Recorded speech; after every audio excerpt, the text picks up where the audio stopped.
지금 일본 사회가 발칵 뒤집혔습니다. 한 일본 여고생의 충격적인 한마디가 일본을 뒤흔들고 있는데요. 이로 인해 일본 정부도 어찌할 바를 모르는 상황이라고 합니다. 심지어 이 사건이 일본의 정치적 지형을 뒤바꿀 수도 있다고 경고하고 있는데요. 그 충격적인 이야기를 지금부터 함께 들어보겠습니다. 그 전에 잠깐 1초면 가능한 좋아요 버튼을 꼭 눌러주시면 영상 제작에 아주 큰 힘이 됩니다. 그럼 바로 사연 시작하겠습니다. 안녕하세요. 저는 일본에서 온 타카하시 레이나입니다. 저희 아버지는 일본 최대 대기업 타카하시 그룹 회장입니다. 우리 가문은 일본에서 손꼽히는 재벌가로 3대에 걸쳐 정재계에 막강한 영향력을 행사해왔습니다. 어렸을 때부터 아버지에게 일본은 세계 최고의 나라야. 우리가 아시아를 이끌어왔다는 말을 들으며 자랐어요. 어렸을 때부터 한국이나 중국 같은 나라들은 일본보다 열등하다는 교육을 받으며 자랐죠. 특히 한국에 대해서는 더욱 강한 편견을 갖게 되었죠. 한국은 일본의 도움으로 겨우 발전한 곳이라고 생각했으니까요. 이런 생각이 제 뇌리에 깊이 박혀 있었어요. 그런데 어느 날 제 인생이 완전히 뒤바뀌는 일이 벌어졌습니다. 학교 수학여행의 목적지가 한국 서울로 결정된 것이었어요. 부모님께 이 사실을 전달했을 때에는 충격적인 정적이 흘렀어요. 마치 폭탄이 터진 것 같은 분위기였죠. 아버지는 와인잔을 떨어뜨릴 정도로 동요했죠. 한국이라고? 아버지의 목소리가 위험할 정도로 낮아졌어요. 네, 한국이요. 제가 왜 그런 나라에 가야 하는지 모르겠어요. 차라리 파리로 보내주세요. 제가 불평했죠. 아버지는 식사를 멈추고 자리에서 벌떡 일어났어요.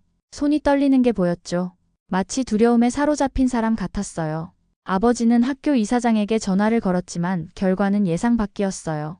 아버지가 전화를 마쳤을 때 아버지의 얼굴은 창백했어요. 손등에 핏줄이 붉어져 있었고 평소의 당당함이 완전히 사라져 있었죠. 올해부터 수학여행 불참은 절대 불가능하대. 불참하면 졸업은 물론이고 대학 진학에도 문제가 생긴다고 하네. 뭐라고요? 말도 안 돼요. 이건 그냥 바꿔주시면 되잖아요. 아버지가 돈으로 해결하면 되는 거 아니에요? 아버지가 해결 못할 일이 있나요? 목소리가 점점 높아졌어요. 평생 원하는 것은 다 가질 수 있었는데 갑자기 안 된다니 이해할 수 없었죠. 레이나, 이번엔 네가 스스로 해결해야 해.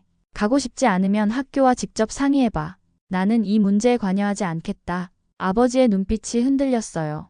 마치 큰 비밀을 감추는 사람처럼 보였습니다. 방으로 돌아와 침대에 들어 누웠어요.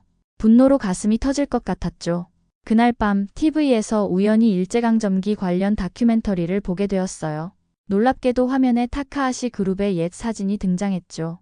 1940년대 한국의 어느 공장으로 보이는 곳에서 증조 할아버지가 한국인 노동자들 앞에 서 있었어요. 일본 기업들은 조선인 강제 노동을 통해 막대한 부를 축적했습니다. 그중 타카하시 그룹은 조선 북부 탄광에서 가장 잔혹한 노동 착취를 일삼았다는 기록이 있습니다. 그 순간 문이 열리며 아버지가 들어왔어요. 핏기 없는 얼굴로 TV를 꺼버렸죠. 그런 역사 다 조작된 거야. 한국인들이 자기들 기분 좋으라고 만든 거라고. 진실은 우리가 한국인들을 도왔다는 거야. 한국인들에게 일자리를 주고 근대화시켜준 거라고. 아버지의 목소리에는 분노와 함께 깊은 불안이 섞여 있었어요. 아버지의 이상한 반응에 더 의문이 생겼어요. 무언가를 숨기고 있다는 느낌이 강하게 들었죠. 그날 밤이 지나고 여전히 한국행을 피하고 싶었지만 더 이상 방법이 없었죠. 학교에 문의해도 예외는 불가능하다는 답변뿐이었어요. 친구들은 오히려 한국 여행을 기대하는 분위기였죠. 레이나, 한국 화장품 사올 거지? K-팝 콘서트도 볼 수 있으면 좋겠다. 친구들의 설렘과 달리 저는 불안감에 휩싸여 있었어요. 아버지의 이상한 반응과 다큐멘터리에서 본 충격적인 장면들이 계속 머릿속을 맴돌았죠. 수학여행 출발 전날 밤, 제 방에 뜻밖의 손님이 찾아왔어요. 할머니였죠. 할머니는 평소 저택의 별채에서 조용히 지내셨기에 이렇게 늦은 시간에 찾아오신 것이 의외였어요. 더구나 할머니는 지팡이에 의지한 채 힘겹게 걸어오셨어요. 레이나, 잠시 얘기 좀 할까? 내가 내 나이였을 때 한국에 가본 적이 있단다. 내 증조 할아버지를 따라서. 할머니의 목소리가 떨렸어요. 한국에 가면. 그때 아버지가 방문을 열고 들어왔어요. 어머니, 도대체 무슨 짓을 하시는 겁니까? 레이나도 이제 알아야지. 할머니의 떨리는 목소리가 들렸어요. 그만하세요. 아버지가 할머니를 데리고 나가며 말했죠. 할머니가 떠나시며 남긴 눈빛에는 조심하라는 경고와 진실을 찾으라는 부탁이 담겨 있었어요. 갑자기 한국행이 두려우면서도 궁금해졌습니다. 수학여행이 시작됐어요. 비행기 창문 너머로 한국의 풍경이 보이기 시작했어요. 내키지 않는 마음도 있었지만 할머니의 이상한 경고 이후로 묘한 호기심도 생겼죠. 일본 항공이었으면 더 좋았을 텐데. 친구 사야카에게 말했어요. 그런데 의외로 한국 항공사 승무원들이 세련되고 친절한 모습에 놀랐어요. 기내식도 맛있었지만 친구들에게는 괜찮네라고만 말했죠. 인천공항에 도착해서 더 큰 충격을 받았어요. 상상했던 것보다 훨씬 크고 현대적인 공항이었거든요. 우와, 이곳이 인천공항이야? 생각보다 엄청 크네. 친구들이 감탄했어요. 도쿄 하네다보다 크다고? 설마. 제가 말했지만 사실 저도 압도적인 규모와 세련된 디자인에 말문이 막혔어요. 수화물을 찾아 공항 밖으로 나가는 길에 잠시 화장실에 들렀어요. 거울 앞에서 마음을 진정시키려는데 옆에 있던 한국 여성이 제게 미소를 지었어요. 일본에서 오셨나요? 여행 즐겁게 하세요. 유창한 일본어와 친절한 미소에 잠시 당황했어요. 이 나라에서 이런 친절함을 기대하지 않았거든요. 그저 고개를 끄덕이고 빠르게 나왔지만 그 순간의 낯선 친절함이 마음에 남았어요. 공항 로비에서 우리 일행을 기다리고 있던 한국인 가이드를 만났어요. 안녕하세요, 여러분. 저는 윤서진이라고 합니다. 앞으로 3일 동안 여러분의 가이드를 맡게 되었어요. 유창한 일본어에 놀랐어요. 발음도 완벽했고 존경어까지 정확하게 구사했죠. 일본에서 배웠을 거라 생각했는데 알고 보니 한국 대학에서 일본어를 전공했다고 했어요. 한국에서도 일본어를 이렇게 잘해요? 사야카가 물었어요. 네, 우리 대학에는 일본어과가 유명해요. 반대로 일본 대학에서도 한국어를 배우는 학생들이 많아지고 있죠. 가이드의 설명을 들으며 한국에서는 일본에 대해 많이 알고 있다는 사실이 이상했어요. 호텔로 향하는 버스 안에서 창밖을 바라봤어요. 서울의 스카이라인이 눈에 들어왔죠. 높게 솟은 현대적인 빌딩들, 깔끔한 도로, 곳곳에 보이는 녹지 공간. 상상했던 것과는 전혀 달랐어요. 저것 봐, 롯데타워. 한국에서 가장 높은 빌딩이래. 친구들이 손가락으로 가리키며 감탄했어요. 도쿄 스카이트리보다는 낫겠지? 제가 반문했어요. 아니, 더 높대. 다른 친구가 대답했어요. 순간 말문이 막혔어요. 사실을 확인해보니 정말 롯데타워가 더 높았죠. 알고 있던 세계가 조금씩 흔들리는 기분이었어요. 버스 안에서 가이드는 서울에 대한 정보를 들려주었어요. 인구, 역사, 문화적 특징들. 그 중에서 가장 충격적인 것은 한국의 경제 성장에 관한 이야기였어요. 한국은 6.25 전쟁 이후 폐허가 되었지만 불과 60년 만에 세계 10위권의 경제 대국으로 성장했습니다. 특히 반도체, 스마트폰, 자동차 등의 분야에서는 세계적인 기업들을 보유하고 있죠. 한국이 일본보다 뒤처진 나라라고 배워왔는데 이런 사실들은 제 인식과 맞지 않았어요. 혼란스러웠죠. 호텔에 도착해 짐을 풀고 잠시 쉬었어요.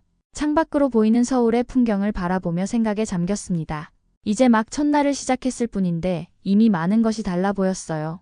다음날 아침 식사 후 로비에서 윤서진 가이드의 설명을 들었어요. 오늘은 명동이라는 쇼핑 거리를 방문할 거예요.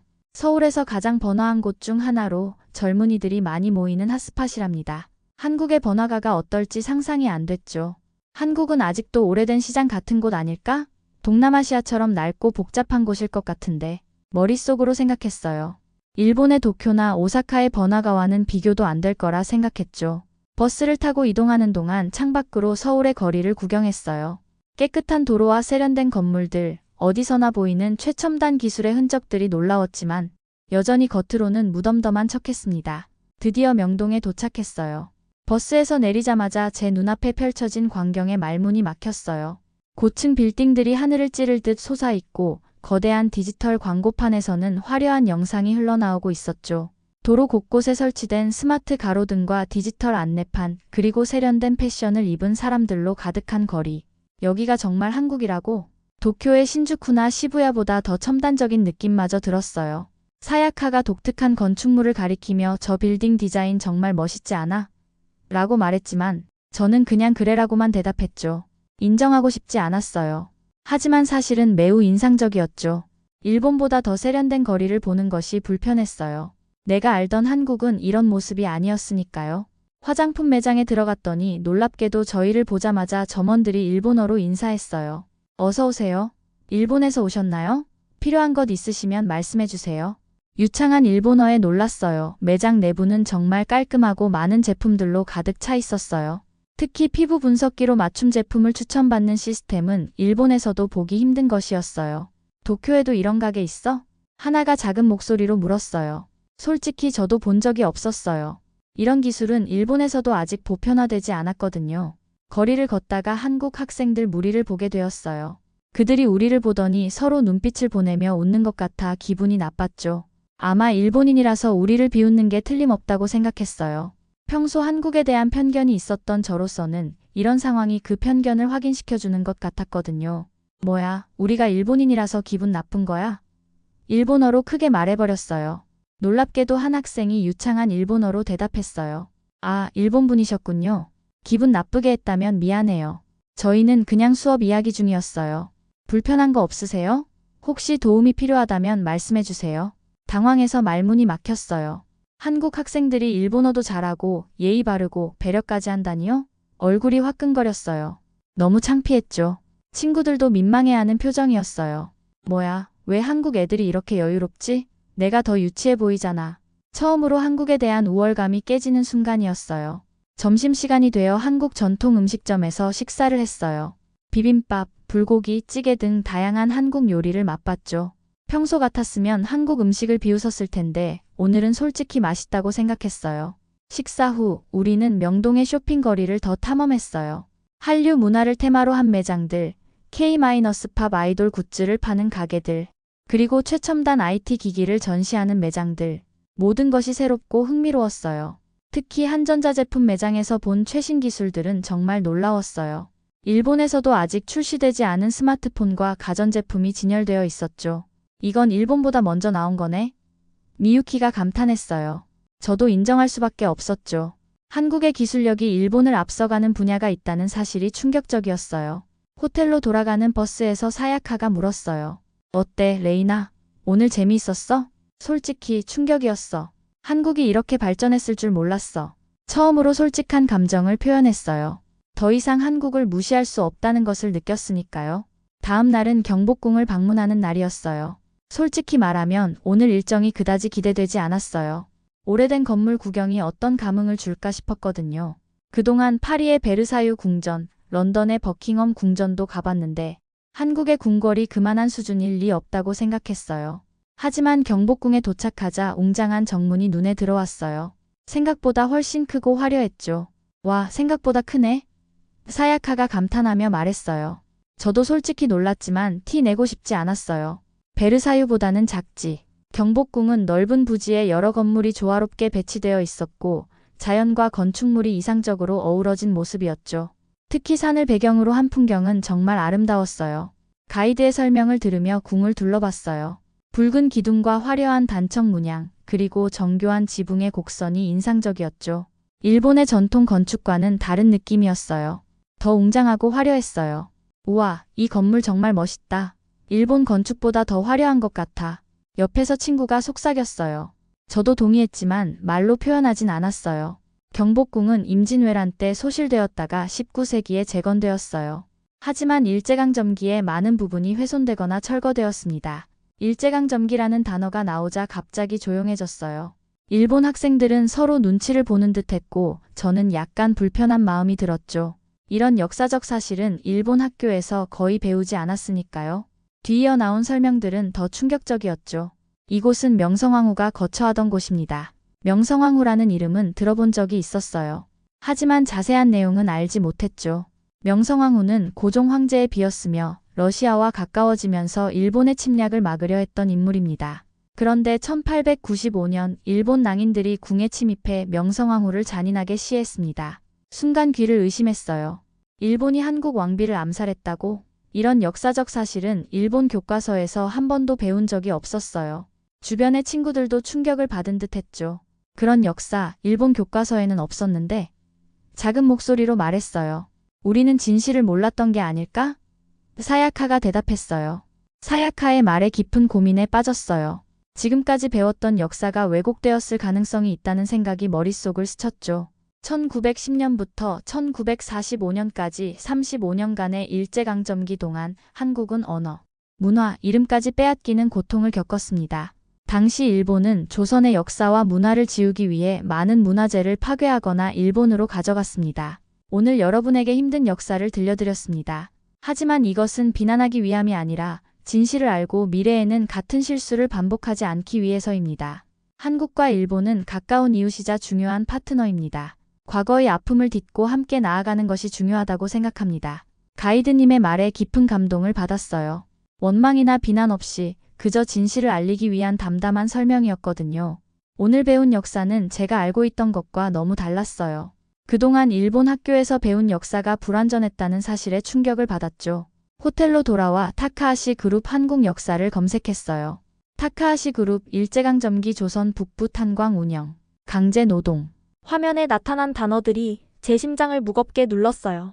사야카와 함께 저녁 식사를 하며 대화했어요. 솔직히 충격이었어. 우리가 학교에서 배운 것과 많이 달랐잖아. 진실을 제대로 배우지 못했다는 느낌이 들어. 그날 밤 아버지에게서 전화가 왔어요. 레이나, 한국은 어때? 생각보다 괜찮아요. 아버지, 우리 가문이 한국에서 뭘 했어요? 일제강점기 때 전화기 너머로 아버지의 숨소리가 거칠어지는 것이 느껴졌어요. 그런 역사는 신경 쓰지 마. 과거의 일이야. 아버지가 전화를 끊었지만 분명 뭔가를 숨기고 있다고 느꼈어요. 다음 날 오후 잠깐의 자유시간이 주어져 친구들과 명동에서 쇼핑을 하기로 했어요. 잠시 혼자 있고 싶어서 카페에서 쉬다가 길을 나섰는데 순간 제 가방이 없어졌다는 걸 깨달았어요. 가방 안에는 여권, 지갑, 휴대폰이 모두 들어있었어요. 가방을 어디서 잃어버린지도 기억이 나지 않았죠. 공포가 밀려왔어요. 괜찮으세요? 제가 멍하니 있는 사이 누군가 한국어로 물었어요. 20대 초반으로 보이는 한국인 남성이었죠. 제 가방을 잃어버렸어요. 영어로 대답했어요. 일본에서 오셨죠? 제가 경찰서까지 안내해 드릴게요. 제 이름은 한지훈입니다. 지훈은 서울대학교 역사학과 학생이라고 했어요. 친절하게 경찰서로 안내해 주었고 분실신고 과정에서도 통역을 도와주었죠. 정말 감사합니다. 왜 이렇게 친절하게 도와주시는 거죠? 의심스러운 마음에 물었어요. 일본인에게 이렇게 친절할 리가 없다고 생각했거든요. 누구든 어려움에 처한 사람을 도와야 하지 않을까요? 국적은 중요하지 않아요. 지훈의 대답이 의외였어요. 다행히 호텔 정보는 기억하고 있어서 지훈이 호텔에 연락해 선생님께 상황을 알려주었어요. 선생님이 곧 오신대요. 그동안 뭐 마실래요? 근처에 좋은 찻집이 있어요. 긴장이 풀리자 배고픔이 몰려왔어요. 지훈은 저를 한국 전통 찻집으로 안내했어요. 차와 함께 작은 한과도 나왔는데 의외로 맛있었죠. 차를 마시면서 기다리고 있자 선생님이 바로 찾으러 오셨고 저는 지훈에게 인사도 제대로 못하고 함께 호텔로 돌아왔어요. 호텔 로비 TV에서 우연히 타카하시 그룹 관련 뉴스를 보게 됐어요. 일제강점기 강제징용 피해자 유족들이 우리 회사를 상대로 강제 노동으로 착취한 것에 대한 배상을 요구하고 있었죠. 충격적이었어요. 그제서야 아버지가 왜 한국을 그토록 싫어했는지 할머니의 경고가 무엇이었는지 이해할 수 있었어요. 마지막 날 일본으로 돌아가는 비행기가 저녁이라 오전에 자유시간이 더 주어졌어요. 제 친구들과 한강공원에 가기로 했어요. 서울에서 가장 아름다운 곳 중 하나라고 했거든요. 탁 트인 강변과 푸른 잔디가 눈에 들어왔죠. 강가를 따라 자전거 도로가 있었고 많은 사람들이 운동을 하거나 피크닉을 즐기고 있었죠. 도쿄의 스미다 강과는 달리 더 넓고 더 여유롭고 더 자연스러웠어요. 와, 정말 넓다. 도쿄의 강들보다 훨씬 큰 것 같아. 미유키가 감탄했어요. 저도 속으로 동의했지만 겉으로는 태연한 척했어요. 우리는 한강공원을 천천히 걸으며 구경했어요. 사람들이 여유롭게 시간을 보내는 모습이 인상적이었어요. 편의점 앞 테이블에서 강을 바라보며 라면을 먹는 문화도 신기했고요. 우리도 라면 먹어볼까? 목도 마르고 좀 쉬었다 가자. 미유키의 제안에 우리는 편의점으로 향했어요. 안에 들어가자 다양한 음식과 음료가 진열되어 있었고 특히 컵라면 종류가 정말 많았어요. 미유키가 스마트폰으로 찾아본 정보를 알려줬어요. 우리는 각자 다른 종류의 컵라면을 골랐고 직원에게 뜨거운 물을 부어달라고 요청했어요. 신기하게도 직원은 우리가 일본 학생들인 걸 알아채고 친절하게 설명해줬어요. 이렇게 공공장소에서 편하게 먹을 수 있다니 신기해.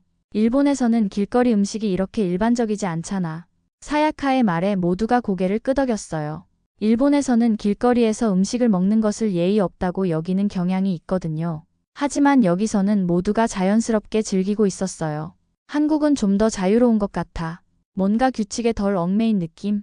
미유키가 말했어요.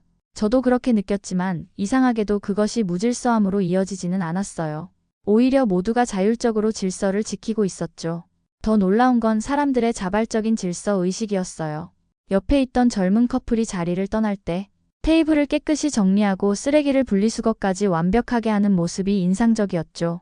한국이 일본보다 더 질서정연한 것 같은데 우리는 라면을 다 먹고 한강 산책을 계속했어요. 강변을 따라 걷다 보니 여러 가지 특이한 광경을 목격했어요. 특히 눈에 띈 것은 낯선 사람들끼리도 쉽게 대화를 나누고 도움을 주고받는 모습이었어요. 한 외국인 관광객이 길을 잃은 듯 보이자 근처에 있던 한국인 청년들이 즉시 다가가 도움을 주는 모습을 봤어요. 한국 사람들은 정말 친절한 것 같아. 낯선 사람들에게도 먼저 다가가서 도움을 주네. 미유키가 말했어요. 저도 동의할 수밖에 없었어요. 지금까지 만난 한국인들은 모두 예상보다 훨씬 친절하고 열린 마음을 가진 것 같았거든요. 버스킹하는 뮤지션이 우리가 일본인임을 알고 일본 노래를 불러주는 배려도 감동적이었어요. 한국 사람들, 우리가 생각한 것보다 훨씬 열린 마음을 가진 것 같아. 미유키가 말했어요. 저도 같은 생각이었어요.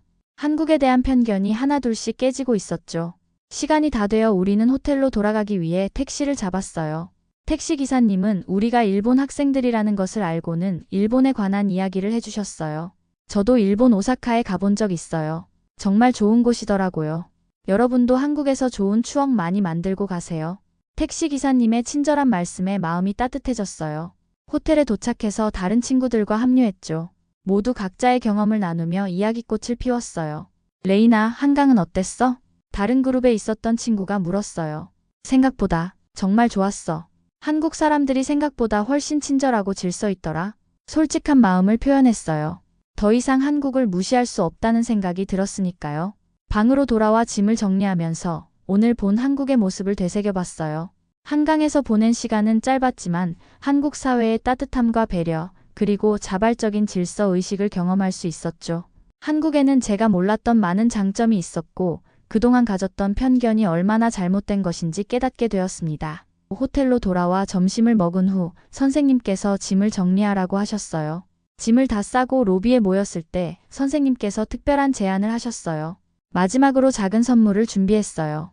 서울역사박물관에서 짧은 역사 특강을 들을 시간이 있어요. 한국의 대학생들이 영어와 일본어로 설명해 준대요. 생각지도 못한 일정이었지만 흥미로웠어요. 그동안 한국에 대한 제 생각이 많이 바뀌었으니까요. 박물관에 도착하자 여러 명의 한국 대학생들이 우리를 맞이했어요. 대학생분들은 유창한 일본어를 구사했고 깊이 있는 역사 지식이 인상적이었어요. 조선시대 일본과의 문화교류는 양국 발전에 큰 영향을 미쳤습니다. 도자기 기술, 유교 사상 등 많은 부분에서 상호 영향을 주고받았죠. 휴식 시간에 우리 조를 담당한 대학생분이 물었어요. 타카하시 씨, 한국과 일본의 차이점에 대해 어떻게 생각하세요? 처음에는 일본이 모든 면에서 앞서 있다고 생각했어요. 하지만 이번 여행을 통해 생각이 많이 바뀌었어요. 두 나라는 같은 듯 다른 것 같아요. 일본은 전통과 안정을 중시하고 한국은 변화와 혁신에 더 개방적인 것 같습니다. 마지막 전시실에서 한 사진 앞에 멈췄어요. 1943년에 찍힌 사진이었는데 일본인 사업가와 조선인 노동자들이 함께 있었죠. 이 타카하시 아키라라는 분이 당시로서는 이례적으로 조선인 노동자들의 처우 개선을 위해 노력했다는 기록이 있습니다. 증조할아버지의 이름을 들으니 가슴이 뛰었어요. 헤어질 때 대학생분이 작은 책자를 건네주었죠. 관심 있으시면 읽어보세요.